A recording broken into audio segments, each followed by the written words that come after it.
I'm 34, work in tech marketing, and I've always been the responsible one in my family. The kind of guy who shows up on time, keeps his promises, and doesn't ask for much. My younger brother is 28, charming as hell, and I used to think we had the kind of bond where he'd have my back, no matter what. Turns out I was incredibly naive. 3 months ago, my wife mentioned something weird at dinner. She's a forensic investigator for the state police, brilliant at reading people, and she'd been consulting on a fraud case involving a mid-level accounting manager who'd stolen $500,000 from his company over 2 years. Standard embezzlement stuff. But then she said something that made my stomach drop. The suspect's story doesn't add up. His brother apparently co-signed a business loan with him. But the timeline the suspect gave us?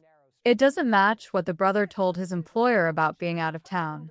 She wasn't looking at me when she said it. She was just thinking out loud. But my brother had mentioned something similar a few months back. A business loan for a startup venture. I didn't think anything of it at the time. He'd always been the ambitious one, the dreamer.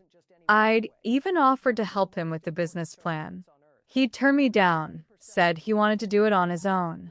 I remember feeling a little disappointed, but also proud of him for being independent.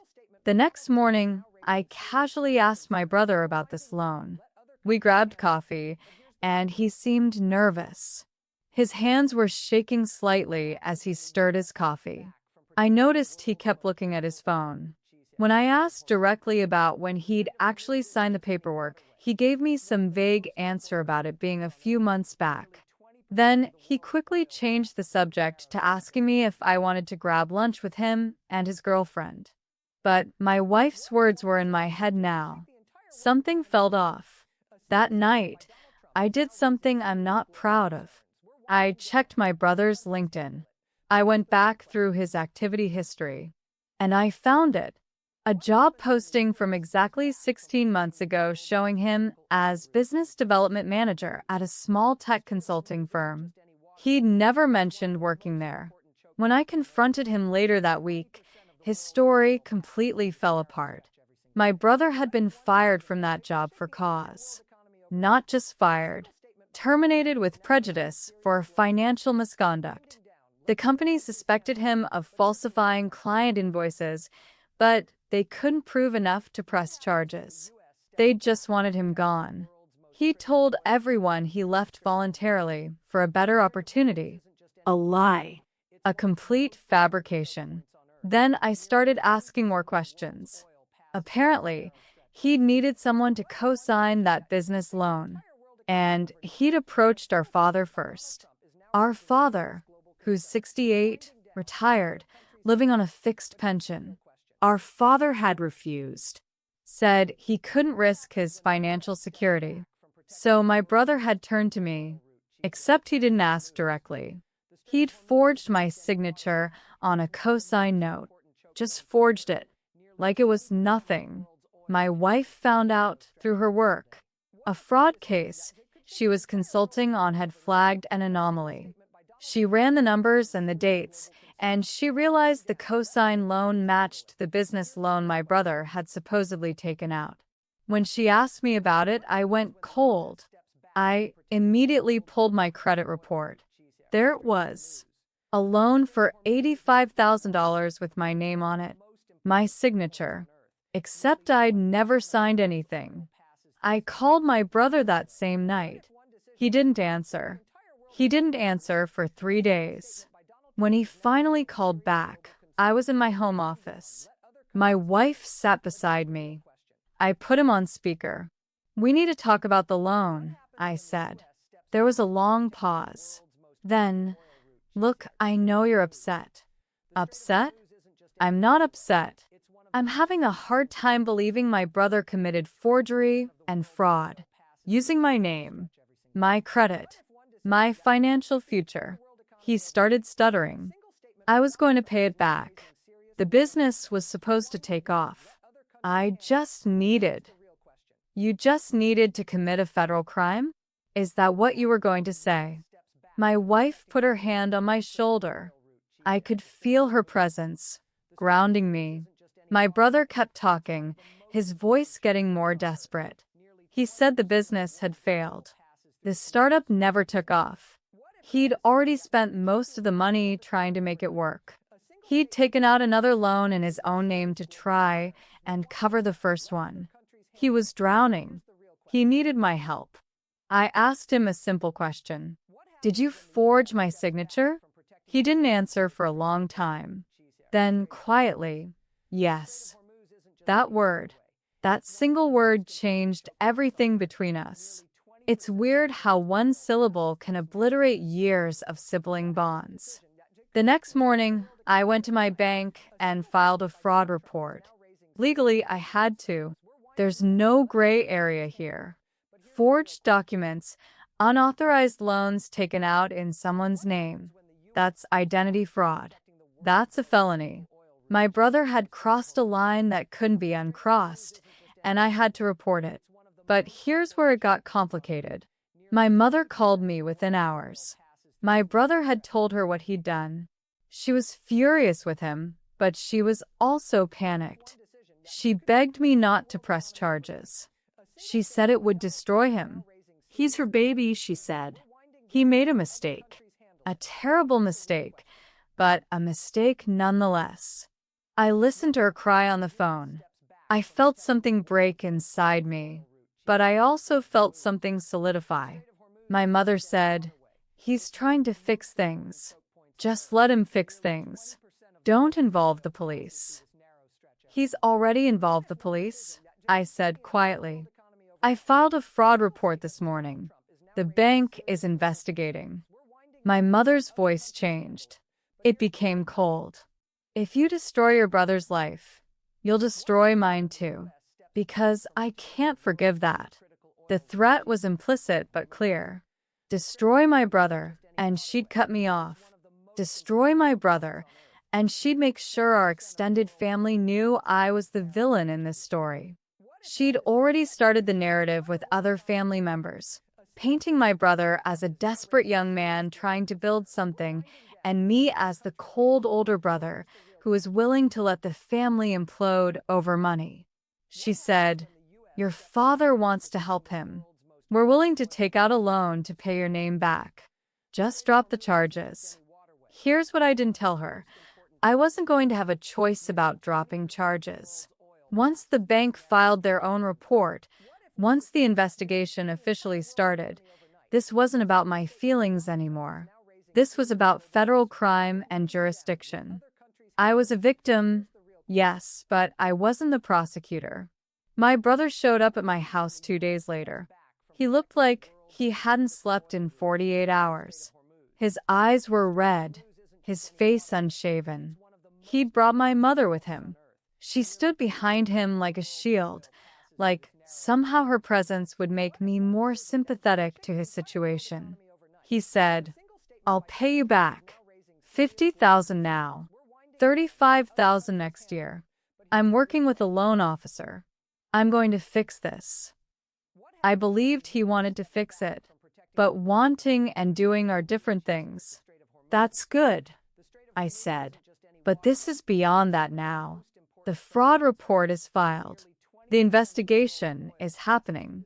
You need to get a lawyer." My mother stepped forward. "You're really going to do this?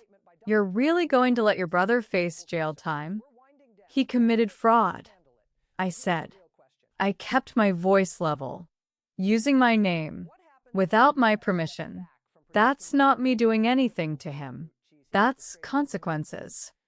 She looked at me like I was a stranger, like I'd become someone she didn't recognize.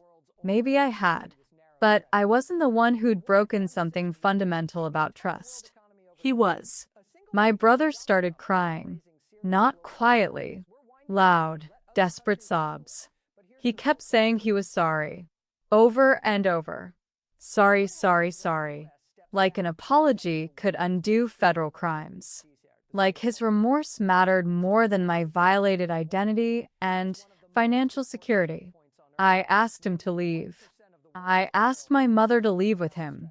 The next 3 weeks were a nightmare of legal documents and investigative calls. A federal agent came to my house. He asked me detailed questions about how my brother had accessed my identity information. Had I given him access to personal documents? Had I left anything out that could have exposed my social security number? I realized my brother had stolen documents from my desk, files I kept in my own home office. He'd been there during a family gathering and had just taken them, just slipped them into his jacket like he had every right to whatever he wanted from me. The agent said, "We have a strong case for identity theft, forgery, wire fraud, and misappropriation. He's looking at federal charges. If he's convicted, he could face up to 10 years in prison." 10 years. My baby brother could go to prison for 10 years. And I'd started the process that would send him there. But then something unexpected happened. 3 weeks into the investigation, my brother's lawyer made contact with my wife. Not me. My wife.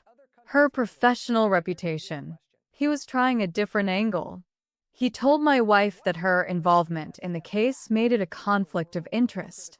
He said she was investigating fraud in her professional capacity, and she was married to the victim, which created a bias in how the case was being handled.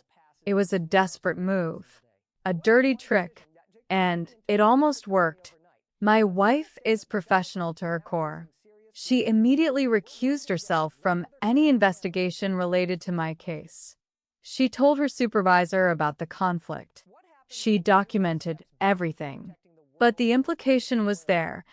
He was trying to taint her career by suggesting her judgment was compromised because of our marriage. She came home that night and told me what had happened. "Your brother's lawyer tried to paint me as biased," she said. "He's trying to discredit me to undermine your case." I felt rage. Pure, cold rage. Not just at my brother, but at the strategy. At the willingness to drag my wife into this and attack her professional integrity to save himself. That's when I realized my brother wasn't just sorry. He was desperate. And desperate people do uglier things than the initial crime. The second dirty trick came a week later. My brother's girlfriend reached out to me through Instagram. She said she was concerned about him. She said he was suicidal. She said he'd talked about hurting himself. She asked me to reconsider pressing charges because the legal stress was destroying him mentally. I don't know if it was true, but I also know emotional manipulation when I see it.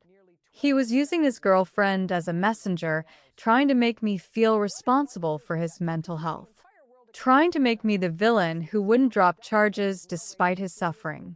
My wife saw the message. She said quietly, "He's testing to see if you'll break." I didn't respond to his girlfriend. I just documented the message and forwarded it to my lawyer. The investigation took 4 months. Federal cases move slowly. During that time, my brother attempted one final desperate move. The third dirty trick.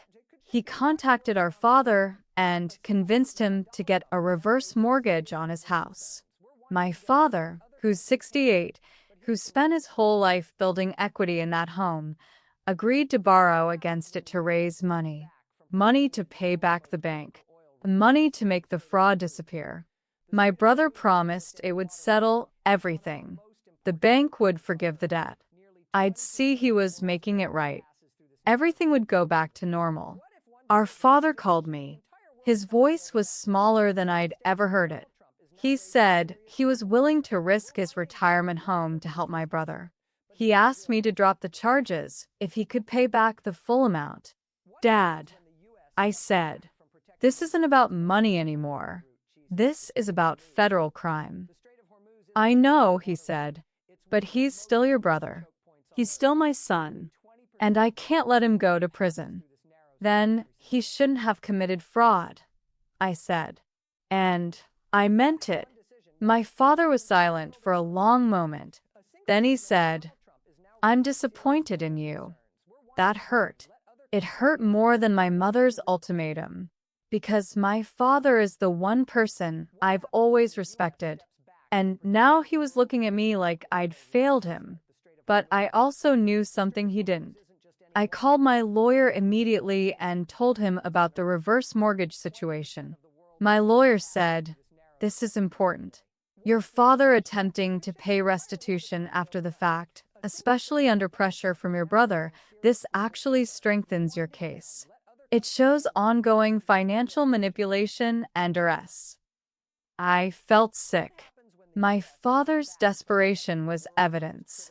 His love was being weaponized against me. The federal investigation concluded in month 4.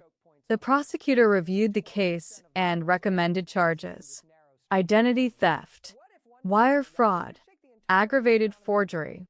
My brother was arrested on a Wednesday morning. He turned himself in at the federal courthouse with his lawyer. I didn't go. I didn't want to see it. My mother called me screaming, "I hope you're happy. I hope you're proud of yourself. You destroyed him." I wanted to tell her that my brother destroyed himself, that I was just the person who reported it, but I knew that wouldn't matter. In her mind, I was the villain. I was the son who'd chosen principle over family. I was the one who'd let her baby face federal prosecution. The trial was scheduled for 6 months out. That gave everyone time to prepare. My brother's lawyer filed motion after motion, trying to get the charges reduced, trying to find legal technicalities. But the evidence was overwhelming. My forged signature, the stolen documents, the financial records showing his pattern of fraud, the bank records showing he'd spent the money. During this waiting period, something shifted in me. The anger didn't go away, but it crystallized into something colder and more strategic. My wife noticed. She asked me if I was okay. I told her the truth. I was planning. My brother had destroyed my credit with his fraud. A loan for $85,000 taken out in my name, and he hadn't paid a dime of it. The bank was holding me liable, even though the investigation proved it was fraud. My credit score dropped 180 points. I was denied for a mortgage refinance I'd been approved for before this happened. My financial future had a stain on it now that would take years to clean up. So I hired a civil attorney, separate from the criminal case. I filed a civil lawsuit against my brother for damages, not just the $85,000, but the $40,000 in legal fees I'd spent defending myself, the emotional distress, the damage to my credit, the lost opportunities, the mortgage refinance I'd been denied. Everything. The civil suit was aggressive. I documented every consequence of his actions. I pulled statements from my employer saying I'd had to take time off for court appearances, which cost me bonus opportunities. I had my insurance company submit statements about the elevated rates I'd now face because of the fraud. I calculated the difference between my old mortgage rate and what I'd have to pay now because of the credit damage. My lawyer looked at the total and said, "You're asking for $240,000 in damages." "Yes," I said. "And he's going to pay every penny." My brother's lawyer sent a settlement offer, $100,000. If I'd accept it, drop the civil suit, the case could go away quietly. I refused. I sent a message back. Tell him he can go to trial and explain to a jury exactly why he deserves less than the full amount. That was the moment things escalated from consequence to consequence with teeth. My brother took a plea deal on the criminal case. He pled guilty to wire fraud and identity theft, 2 counts. He faced between 2 and 5 years in federal prison. But there was still the civil case hanging over him. There was still me, patient and unmoving, waiting for trial. His lawyer made one final plea. He said my brother was willing to publicly confess, To post an explanation on social media detailing what he'd done to me and apologizing to everyone. He was willing to face public shame and humiliation if I dropped the civil suit. That's when I saw it clearly. He was still trying to manipulate the outcome. He wasn't offering a real apology. He was offering a performance, a confession designed to make him look remorseful, to generate public sympathy, to make me look bad if I refused to forgive him after he'd admitted everything. I told my lawyer, no deal. We're going to trial. My brother's sentencing for the criminal case came in month 8. The judge reviewed the case. The prosecutor presented the evidence. My brother stood up and said he was sorry. He talked about how desperate he'd been, how he'd made terrible choices, how he was ashamed. The judge wasn't sympathetic. She said, "You didn't steal from a bank. You didn't commit fraud against a company. You committed this crime against your own brother.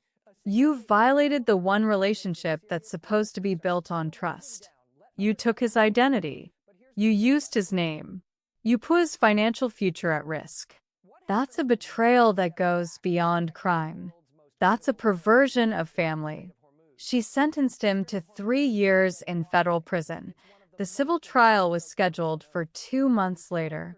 But something happened that I didn't expect. My brother had a moment of clarity.